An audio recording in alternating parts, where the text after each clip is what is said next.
Hey guys, and welcome back to the channel. I wanted to go over a few pieces of essential range gear or things that are really fun to own if you're into AKMs, as well as underfolders, and the fact that not all are created equally. I can English today.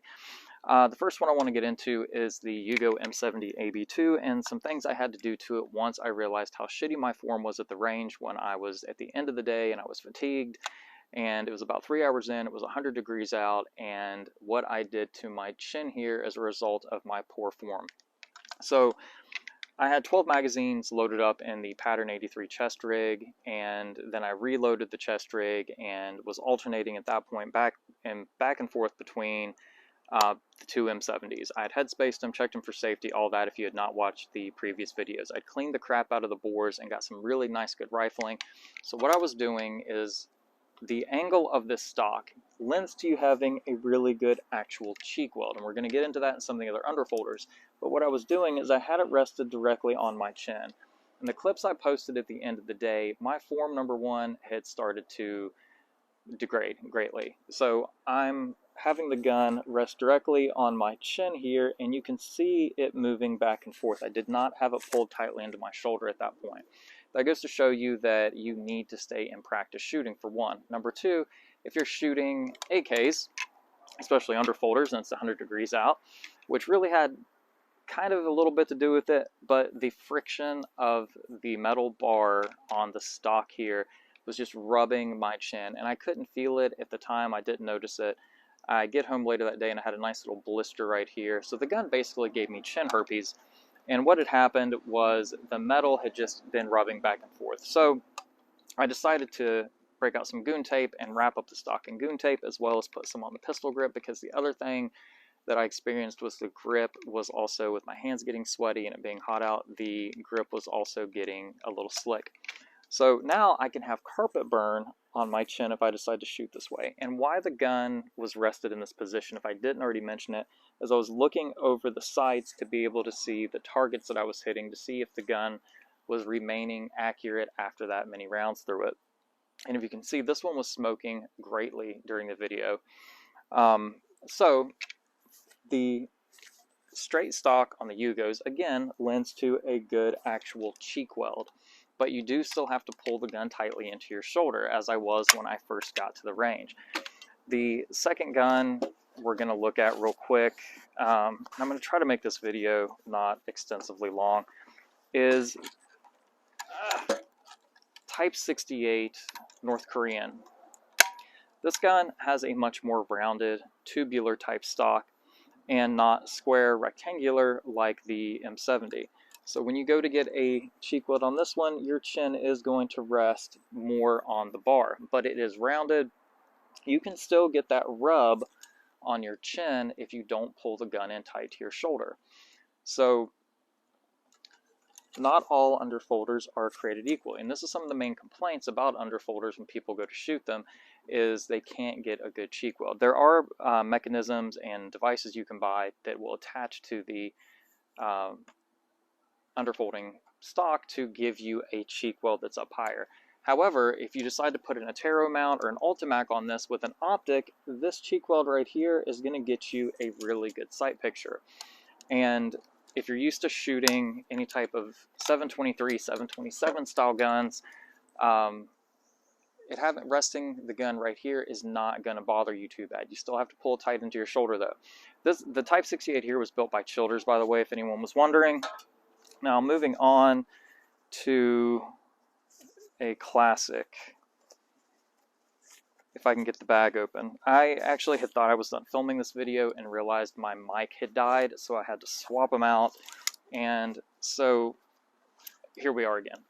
This is my Norinco UF. The Norincos have a beautiful finish. They are slick, they are nice, great, smooth guns to shoot. This one does have a little bit different angle than even the Type 68, but just for a comparison here on these, you can see the cant downward of the Norinco, of the Chicom here. So when you go to pull up again, you have a little bit more, if you lean forward, you have a little bit better of a cheek weld, but it's very similar to a Romanian or to the Type 68 here. And however, it is a little bit more rectangular. It's not as boxy as Zastava, but it is still somewhat boxy. And again, if you don't actually have good form, leaning forward a little bit and pulling the gun in to mitigate the recoil, you are going to get chin herpes or an STD from your gun. So this is an original Mac 90 underfolder post-ban era. It had a muzzle device welded, or a muzzle nut welded onto it, which I removed. I need to get this finished debanning it. Speaking of the essential pieces of gear that I mentioned, drop cases. There are so many countries that made different drop cases. This is a Chinese one, which is extraordinarily just kind of fun piece of gear to own. But then the Soviet ones don't have a carry strap on them, but they do have this cool little pouch in there that kind of just rock and locks your magazine into the case, which is just, again, kind of fun. Another, while we're talking about the gear, essential chest rig.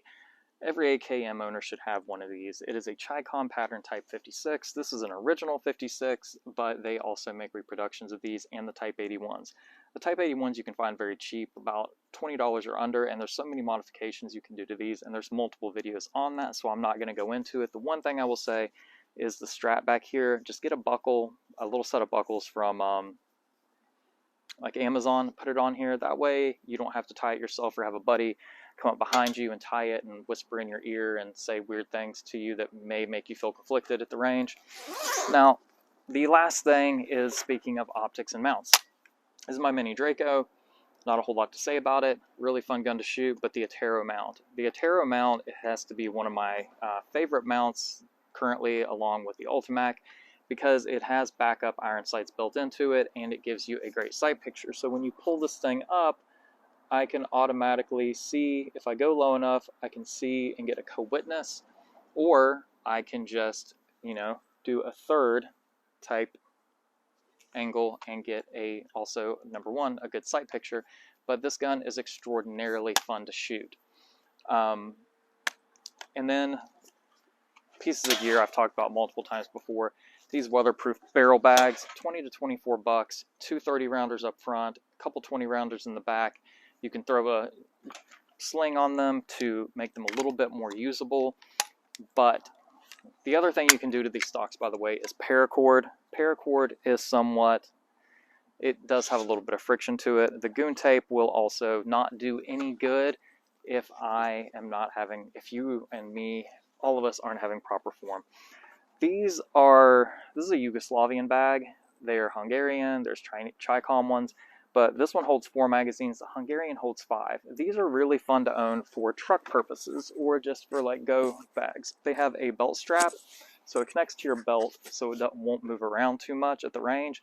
But then you just have, the magazines are the wrong direction in this one, and you can just pull out your mags, and it's a fun piece of gear to own, which is something I like to focus on a lot. The last thing is just kind of a fun project you can do at home if you want to. You will see these rigs. These are Afghan war rigs, not the 78 through 92 conflict, but the much later one. You can see these being used up to 2008 into 2010s and probably even later. This is an Improv 2 rig, and what they do is they sew 2 magazine pouches together, so you have 8 mags on your chest, then you have the grenade pouches to put your snacks in. So this one I built, they sell them for about 200 bucks on certain websites, and that is ridiculous. Get you some wax thread, a maul, and a needle from Walmart for like 15 to 20 bucks. Take your magazine pouches. These are bottom of the barrel Soviet ones that were like $5 a piece off maybe Wraith Defense, and go ahead and be a tailor, be a sewer. Not a tailor like my name Taylor, but tailor as in like someone that sews shit for a living. And make you a chest rig. These things are, again, very usable and a lot of fun to make. And you have, make sure I'm not fucking with the mic. And again, you have 8 mags on your person. And you don't even have to have the waist strap, but it does help.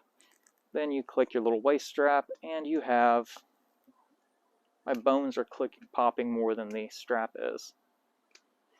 And then there you go. You have an Improv 2 chest rig to go LARPing at the range and feel LARPerating while LARPing and shooting. And honestly, highly usable. You can throw a little bit of starch on the old pouches to make them a little bit more stiff. I'm not going to pull this off right now. That is it for the video. I wanted to keep it short.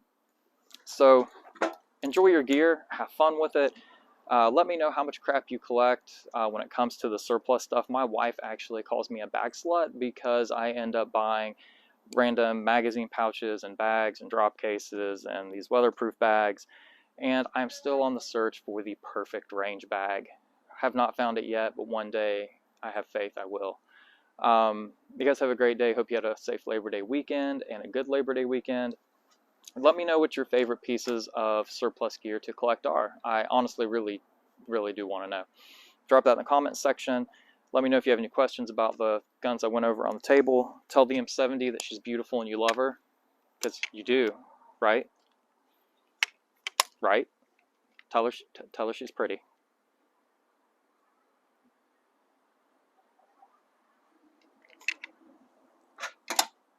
All right, you guys have a great day. Thanks for watching. Thanks for all the support in the comments.